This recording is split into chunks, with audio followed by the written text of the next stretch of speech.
Welcome back to another episode of Estate Planning Nightmares and How to Avoid Them. I'm John Braddock, the author of Click Here When I Die, the founder of My Life and Wishes, the Legacy Vault, which is an online planning and document storage solution created to make things easier for those you love. Today, I'm excited. I have a very special guest with me who is dedicated to helping families and business owners take control of their legacy. Joining me is Attorney Peter Osman. Peter is a highly respected estate, business planning, and elder law attorney based in Wisconsin. He's a graduate of the University of Wisconsin Law School and has built a career around guiding individuals, families, and businesses through the complexities of estate planning, trust creation, and Medicaid asset protection. As a founding member of Borakove Osman LLC, he and his firm believe that every client has two legacies: one to build today, and the other to leave for the future. Their approach is hands-on, ensuring that estate and business succession plans are not just attorney reviewed, but attorney prepared, providing real value and peace of mind to those they work with. Beyond his legal experience, Peter is also a passionate educator, regularly hosting workshops on topics like special needs planning, Medicaid qualification, and planning for taxable estates. When he's not helping clients secure their future, you might find him out on the golf course or boating and giving back to his community as a youth sports coach and president of the St. Stephen's Foundation, which supports St. Stephen's Lutheran Church. Today, we will be diving into some critical estate planning topics with Peter, so buckle up. It's sure to be a good ride. Peter, welcome, my friend. Thanks, John. Appreciate the intro. Oh, you're very welcome. Did I leave anything out? No, I think you got it all. That's perfect. Appreciate it. How Uh, are you doing? Doing well, thank you. Good. Um, so hey, let's jump right in. Yeah, as my audience knows, I like to talk about passion, right? What gets us up in the morning and has us do what we do. And as an estate planning attorney, I always like to ask, why estate planning when there's so many other practice areas in the legal field? Yeah, no, it's a great question, and I think in some ways I'm a bit of an outlier in that I knew I wanted to do estate planning before going to law school. A lot of folks pick their practice areas during law school. I had the opportunity through some family friends to sort of not necessarily job shadow, but pick the brains of some estate planning attorneys in the Madison area before deciding to go to law school. And the motivation for me was always just wanting to help families. For me, the motivation to go to law school wasn't necessarily just the law in general, but finding a way that I could use the law to help others. And so, estate planning, as compared to a lot of practice areas, is not adversarial in most cases. Rarely are we, in fact, we're trying to prevent adversarial situations in the future through by planning in advance. So, for me, the motivation was always being able to help families stay together, families plan for the future, and really avoid those, as you would put it, estate planning nightmares, right? Absolutely, absolutely. And what I really love about the state planning attorneys is it's so proactive, Yeah. versus reactive, which is so many other legal areas are. Yeah, it's funny you put it that way because that's actually one of the comparisons I use with clients often in a first meeting is, when we're choosing planning strategies, even, are we choosing planning strategies that are proactive versus reactive? And that's going to lead us down certain paths. That's where we see such a heavy use of trust planning because it is proactive. We're putting the plan together and we're bringing everything into the plan. We're funding the trust, we're getting everything prepared. So, rather than talk to clients, just, here's the legal definition of every document that we might use. I like to talk a lot more about what's the intent, what's the feel, what are the goals, and then we kind of work in the legal strategies from there.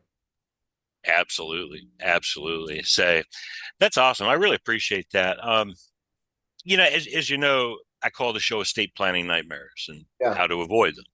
yeah, And people often ask me, why do you call it that? Well, because hearing stories, I believe, especially the not so pretty ones, yeah, help people to think about the what ifs, right? And yeah, hopefully be able to equate it to their own situation. And I think it helps people to understand the realities of what may happen without proper planning. So, Peter, you and I have known each other a long time, and I know you have seen a lot of the good, the bad, and the ugly.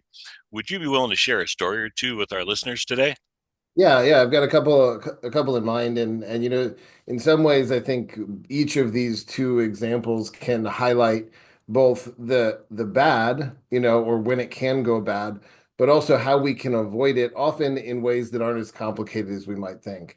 I'll tell you, as an estate planning attorney, one of the most common terms we hear in a first meeting is "my family is simple," or "I'm simple," or "my assets are simple." And I just want a simple plan, which is fine. Simplicity is great, right? Who doesn't like things that are easy and simple? Now, there's two things going on there. Sometimes that's just code for the client saying, "I don't really want to pay you that much, so I'm simple," right? So that's part of it. But part of it is that, estate planning takes investment of not just money, but time to really do it right. And one of the most common simple strategies that we see that often ends in not so simple results is the over reliance on things like transfer on death designations, beneficiary designations, or even joint ownership with kids. We hear it all the time in a first meeting. Well, I've already got TODs on my bank accounts. I put a TOD on the house or the real estate. I've put my oldest daughter on as a joint owner on my bank account, and the clients like this because it was so simple. They didn't even need myself or another attorney to do it, right? They just talk to their financial advisor, their banker, etc., and they come in saying, "This is great. We're going to avoid probate," which is at a very simple level quite possibly true. One of the upsides to a transfer on death, joint ownership, beneficiary designation is it's a direct transfer. There's no probate. Everybody, kind of recoils at the term probate in general, even if they don't know what they're worried about. They still are afraid of it and don't want to go through it, which is fair. So they're coming in feeling like this is really simple. Well, there's a couple of huge downsides to these really simple strategies. Probably the biggest one is that if we do that in full, we do avoid probate, but we also avoid any one person, like a fiduciary, an executor, a trustee, a personal representative, having control over the assets to settle the affairs of the estate, right? So if we POD everything, it goes equally to our five kids. They all get it right away. But there's going to be bills to pay. There's going to be a funeral to pay for. There's going to be possibly some final medical bills, credit card bill or two here or there. And sometimes it's more, sometimes it's less, but there are going to be bills to pay. All that money is already in the hands of five kids, not in the hands of one fiduciary. Now I know what my clients are going to tell me. They're going to tell me that's okay. My kids get along great. They're great friends. They're all nice. They'd all do the right thing, and they'd all chip in exactly 1/5 of the funeral cost and all the other bills. And I love the optimism in that. And those of us who have siblings know that even if they're all great and we like them, that's not necessarily true that everyone's going to kick in their fair share. The example I always use with clients, because it's relatable, right, during lifetime is, if you've ever bought like a joint Christmas gift for your parents with your siblings, right? I'm going to go out and buy it. I'm going to spend $500. Everyone's going to give me $100 back. We all split it five ways. Now, I can tell you from experience, rarely do you get $100 from each of those siblings. You might get it from a couple. Maybe somebody gives you 50. Maybe somebody just forgets. Maybe somebody didn't have the $100 but wanted to be a part of the gift. And at the end of the day, it's not going to create any major hard feelings because you're going to eat the $100 or $200 and move on with your life. But if that $500 gift now post death is a $15,000 funeral for mom and dad, and is a credit card bill with a couple grand on it, and maybe even a hospital bill, all of a sudden the numbers ramp up, and it becomes pretty important to me that I get 1/5 back from each of my siblings, uh, Well, and yeah, that we costs. both have children, right? And it and anyone who does. And as I always say, we can't agree on what to eat for dinner, what movie, to Right, all go see. right. And when money gets involved down the road, even as much as you think your kids love each other and don't fight, there's going to be a lot of disagreements that are going to go on. It's like, hey, Yeah. you pay, Peter. Man, mom and dad liked you better than me anyway, so you just take care of it. I'm not paying out of my fair share. Right. Or you're the one who picked out the casket and spent that much. You should have to, you should have to eat that cost. I would have just buried him in a bag, that kind of stuff. Yeah, So, yeah, so there's all these different perspectives. And what we have to remember is we're also dealing with people who are grieving, right? And people who are grieving behave differently than they do when they're not grieving. There's even, you can talk to folks who analyze the way the brain works in that way. So not giving excuses for sometimes bad behavior, but you're going to have differences of opinion. If I have three, four siblings, I don't just have three or four opinions. I probably have six or eight if they're all married in terms of how this should all play out and who's spending money and resources. But the baseline problem is that the money went directly to the individuals that were named, and they are going to be told by someone in their life, including maybe even an attorney who would be correct, that would say, you don't have to cut your share back. That's not a mandatory requirement because it's already your property. These direct transfers have a lot of problems when there's bills to pay, when there's sharing to go on. And the other problem is that they have no they're not influenced at all by what a person's will or trust does say. So a lot of clients fall under the false presumption that, well, if my will says it gets divided five ways, even if I named my oldest daughter on the bank account as a joint owner, I know that goes directly to her, but the will says it gets split five ways, so she has to do that. The reality is she doesn't. She has that money and it's hers. We had a client years ago now, probably more than a decade ago, where mom had listed each of her three children as the beneficiary on various CDs and other investments, but they were each the direct beneficiary of one of those CDs. Now, what happens when one of those CDs gets cashed out? One of them grows over a 10-year time period, one only over a two. They all have different values. And so directing these three beneficiaries, it ended up where one kid got nothing because their CD was spent down. The other two got different amounts, and there was no way to go back to the bank and say, hey, you got to fix this because the will says it should go three ways. The bank says, well, the will doesn't govern here. Those aren't probate assets. The will doesn't have any influence. So this over reliance on simplicity and the fact that the legal documents aren't going to govern is a real big trap. And even clients who've done their estate planning fall into this trap where, hey, you know what? I updated my beneficiary, but don't worry, the will's going to sort it all out. So we've seen some pretty bad results from that. For us, it's just wow. about counseling the clients, talking through almost those exact scenarios we just did, talking them through, the whole point of doing this is to avoid fights in the future. Let's not create fights where they don't have to be. One of the things I'll often ask clients when they tell me they're simple and they want a simple plan, I ask them if they want it to be simple now or if they want it to be simple later. Because those are two very different plans, right? A client who wants simple now just doesn't want to talk to me very long, doesn't want to pay very much, and will deal with the consequences down the road when they pass away.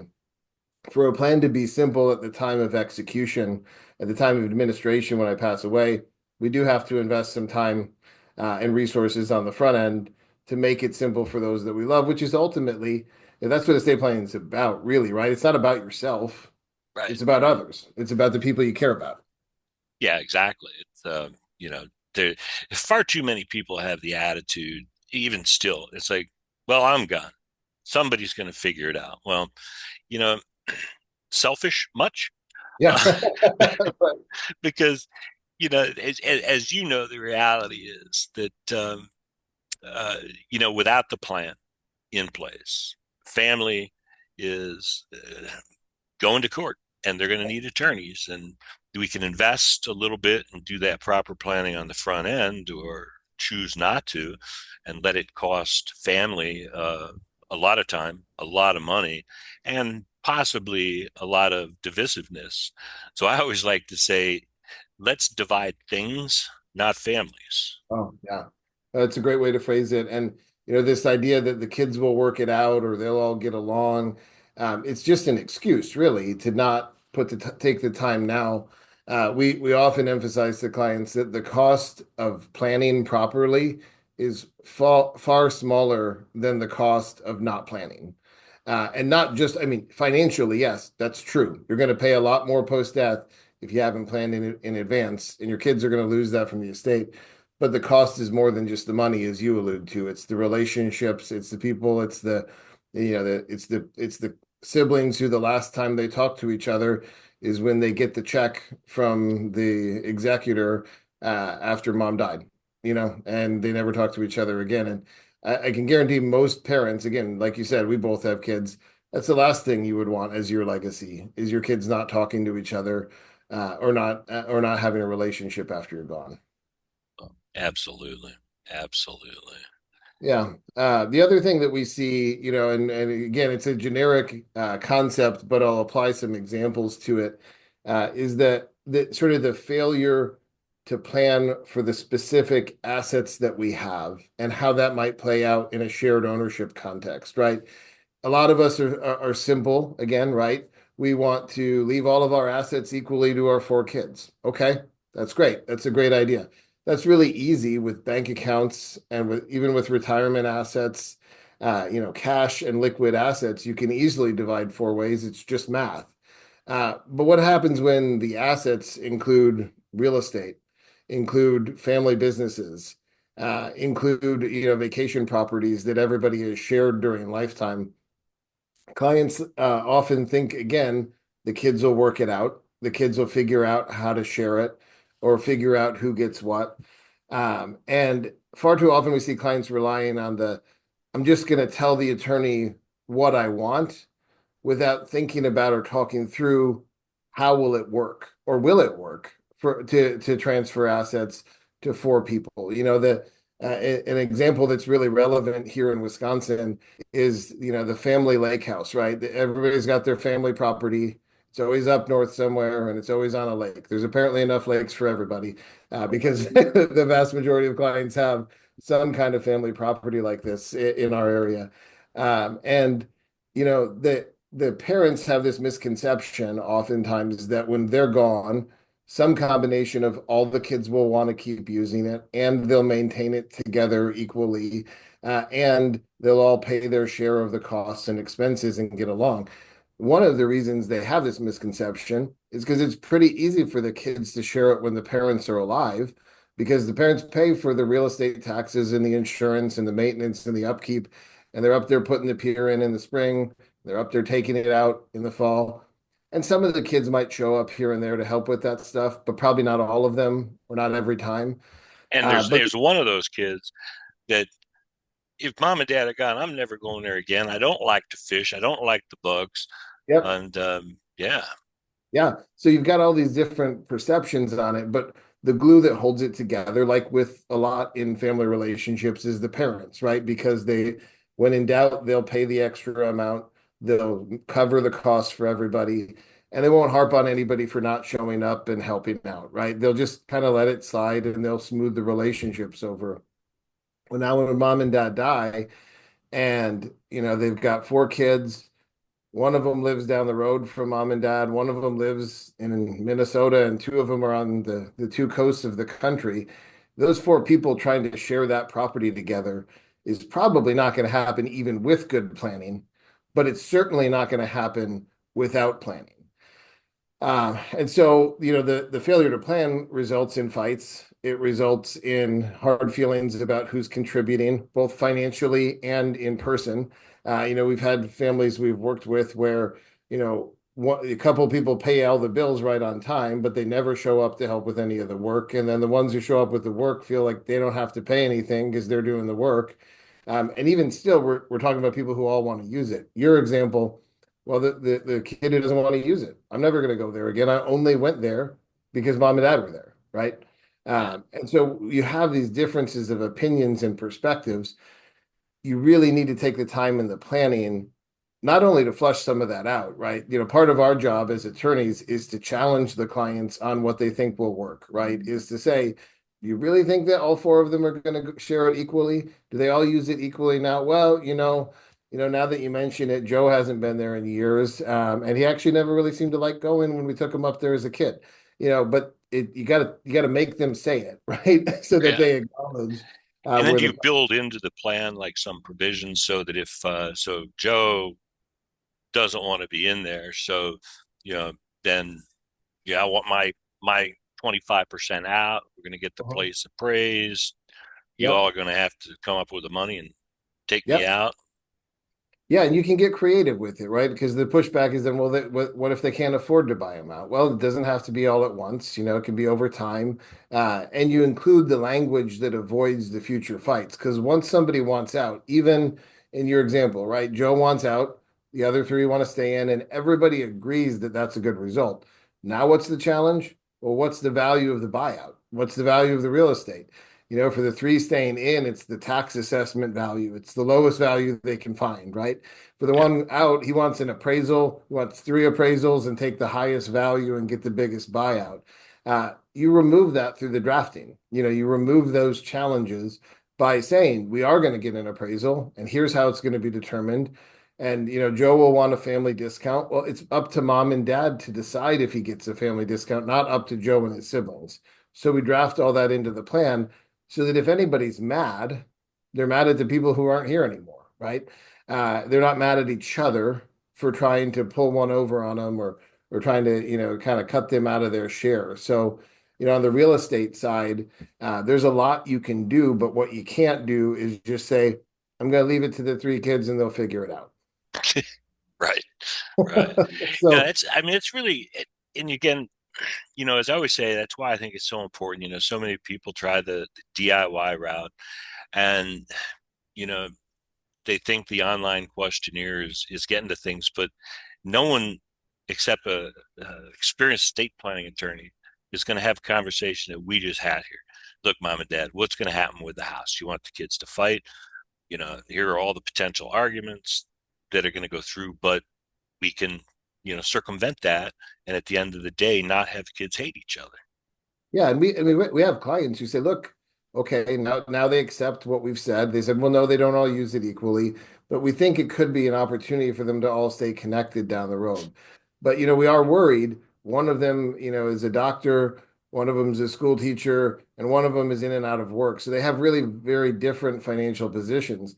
We might even say, okay, let's set that family vacation property aside. Maybe they really all do want to use it. Maybe we need to inject some funding into that too. Maybe we need to have a maintenance fund from our other assets that's created to give them at least 5 years to give it a try and figure it out without financial pressures, right? To give them a runway. We've got clients who have, really, really nice, valuable property, but they know none of their kids can afford the maintenance on it. And what they would do is they would just panic and sell, right? They would just sell because they need to get cash because they had no idea mom and dad were spending 150 grand to maintain it every year. Right. Uh, but if we take that time pressure off, again, maybe pushing the decision out from the immediate grief after losing parents and allowing them a chance to settle in and really figure out what this looks like for them. So there are creative ways to solve problems once we get the clients thinking about it. We see it with family businesses too. And I'm sure you've seen plenty of family businesses that are great at generation one and fail at generation two, or they break down at generation two and then fail at generation three. Again, part of that, yes, we have to acknowledge is there's a difference between being the one who started the business and the ones who inherited the business. But a lot of it is lack of planning, right? Not acknowledging if my son's going to take over the business and my other three children are not, how do I actually balance that within the estate? And this, touches on one of our favorite topics in estate planning is the distinction between fair and equal, and understanding they're not always the same thing, Right. right? And understanding that sometimes to be fair, you can't be equal. If that son has worked in the business as his entire career, and now that business is the largest asset of the person's estate. I don't know that we can necessarily just force the son to have to buy his siblings out. right? Part of the success of the business might even be credited to the son working as an employee during lifetime. And if we are going to have him buy them out, because we don't want to leave him nothing, we then have to think about, well, how can we do that in a way that won't ruin his career, ruin his business, and those types of things. It's family business is like the family vacation property times 100 in terms of complexity, right? Because dividing real estate ultimately can be done. Sharing the use of real estate is possible. Asking that child who's worked in the business to share the ownership and profit with his siblings of his livelihood, that's another story. Yeah, that could destroy the business in and of Correct. itself. And I've often thought about that, when there is a business that, you know, dad had and ran, he's still in there, but one of the four kids get interested in the business and the others have no desire Yeah. to be involved. Yeah, fair does not mean equal, Right. And but then, the kids who are on the outside not working in the business, they think everything's just been handed to the child who's in the business. Meanwhile, the child in the business maybe has barely been paid their fair wage the entire time because they're the child and the parents are expecting it of them. And there's these tensions. And these are the things that are in the back of the kids' minds during lifetime. And then when they play out in a post-death scenario without some really intentional thought and planning, all of the internal thoughts and feelings from their lifetime, they all just explode out at once. And that's where the big fights happen. One of when early in my career, one of the estate planning attorneys I worked for often said, the kids, when some mom and dad die, the kids are fighting about the same things they fought about in the sandbox, right? It's different words, it's different things, but ultimately it's the personalities, right? It's that are clashing. It's the hard feelings that they've harbored for all these years. And if they came out when mom and dad were alive, mom and dad helped to smooth it over. But I always tell clients when you pass away, you know what your kids lose? They lose the referee, right? The person who always broke up the fights and smoothed things over and made everybody happy again, or helped with the fairness discussion. When they're gone, it's the kid. It's every man for themselves. oh, absolutely. Absolutely. Wow. Yeah. Really interesting. Yeah, I mean, this is just a really unique perspective because I like the conversation we're having today. It's not so much about, you know, I did one interview here not so long ago. Our listeners will probably remember where couple gets together, they got some small children, but the brother was still listed as beneficiary Yeah. on the life insurance. And, an honest mistake. If I were my brother's beneficiary, forgot to change it, God forbid something happened to him, I'd give the money to his wife. But Yep. this guy did not. Yeah. So if we think brothers and sisters all just love each other and will always do the right thing, we are sadly mistaken.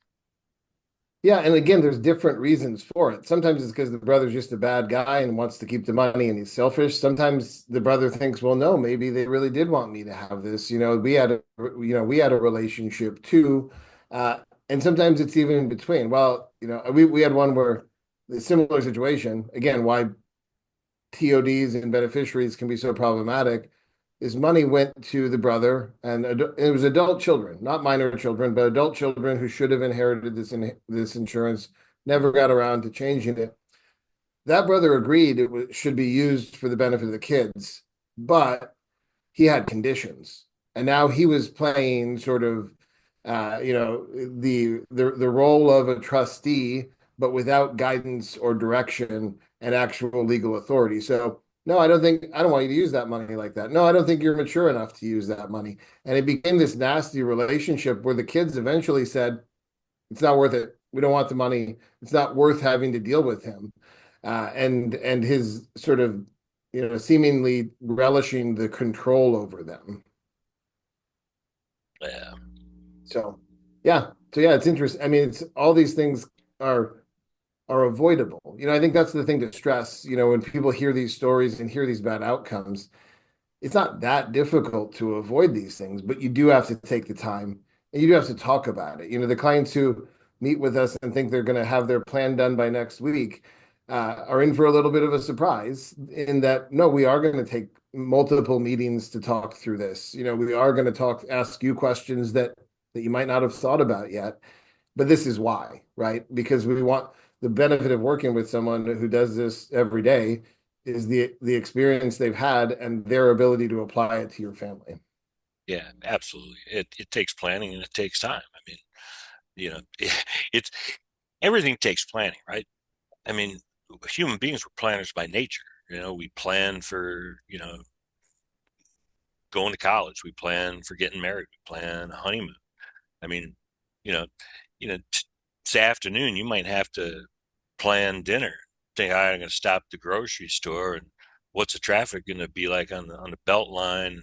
You make a plan, right? Yeah, But yeah, so let's make a plan for the future that works. Take the time, make sure that our families and the ones we care about uh, have at least an easier time after you're gone. yeah, So, yeah, for sure, for say, is sure. there anything else you'd like to share with the audience? Is there like a question that maybe I didn't ask you? You're like, dang, I wish you'd asked me that question.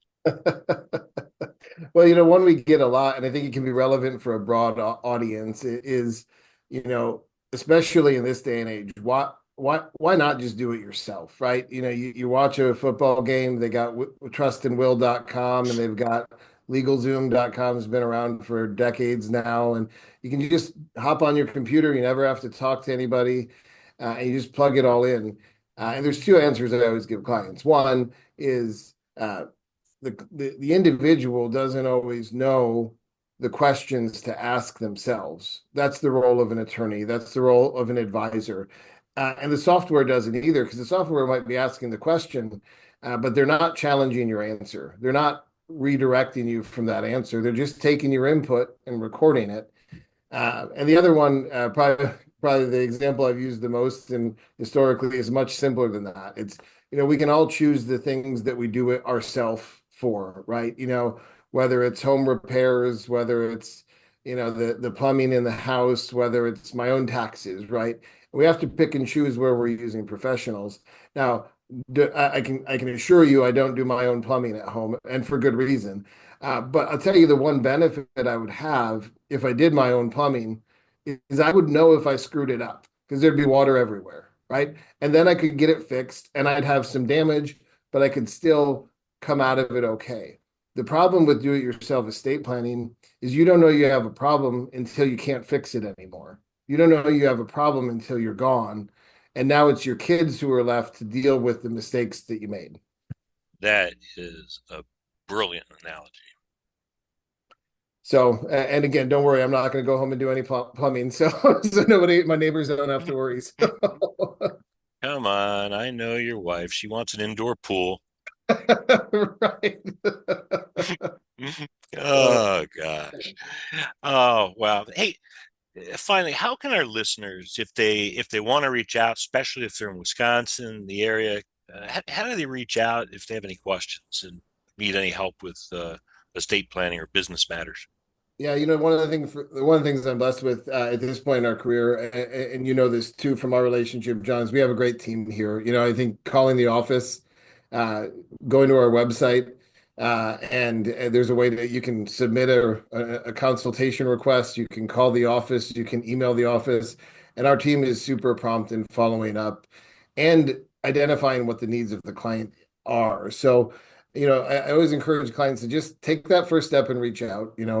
We're not gonna bill you to talk to you. We're gonna sit down and have a conversation, and we're just gonna explore what we could do and how we might be able to help. And full disclaimer to our audience, Peter is my estate planning attorney.